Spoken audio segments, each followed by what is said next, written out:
અને છતાં પણ હોમ મિનિસ્ટર જો સાચું બોલ્યા હોય કે ઉભરતા યુવાનને પાડી દેવા માટેનો પ્રયાસ છે, ત્યારે આ લોકોના સ્ટેટમેન્ટ રેકોર્ડ છે.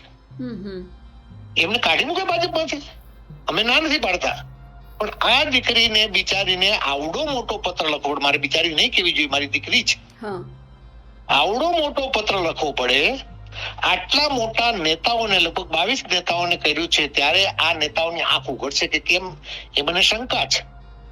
કચરા ટોપલીમાં નાખી દેશે એવી પણ મને શંકા હતી. એટલે ભાજપ સાથે મતદાનમાં જોડાયેલી એક પાયલ ગોટી, અમરેલી જિલ્લાના વિઠ્ઠલપુર ગામમાં રહેતી દીકરી નોકરી કરે, એની ઉપર આવો વ્રજઘાત થાય ને 15 કાવડિયાનો પોસ્ટકાર્ડ લખજો, મારી બહેનો તમારો ભાઈ હવે દિલ્હી ગયો છે, બાગડો થઈને ગયો છે. ત્યારે મેં આ પત્ર લખ્યો છે કે નરેન્દ્રભાઈ મોદી, તમારી વાતમાં જો કઈક વધુ હોય, તમે જૂઠું જ બોલો છો. ગ્રોક કે છે કે દુનિયાનો મોટો જૂઠો વડાપ્રધાન હોય તો નરેન્દ્ર મોદી છે, તમે જૂઠું જ બોલો છો. હું ફરી વખત દોહરાવું છું, ત્યારે થોડુંક તો સત્ય બોલવા માંગો છો કેમ?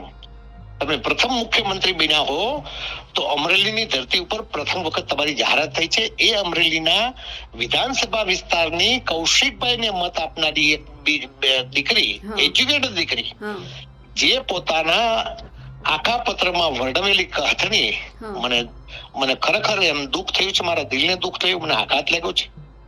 એક સામાજિક આગેવાન તરીકે આઘાત લાગ્યો છે. મને પાયલ ગોટીએ પણ કહ્યું નથી, મને નકલ પણ મોકલી નથી, પરંતુ સોશિયલ મીડિયામાંથી આવા ખોટા બોલા લોકો ભારતીય જનતા પાર્ટીને ઉગાડા પાડવા માટેનો પ્રયાસ છે. પાયલ ગોટીને કોઈ ન્યાય મળવાનો નથી, આ સરકાર પાસે તો નથી જ મળવાનો.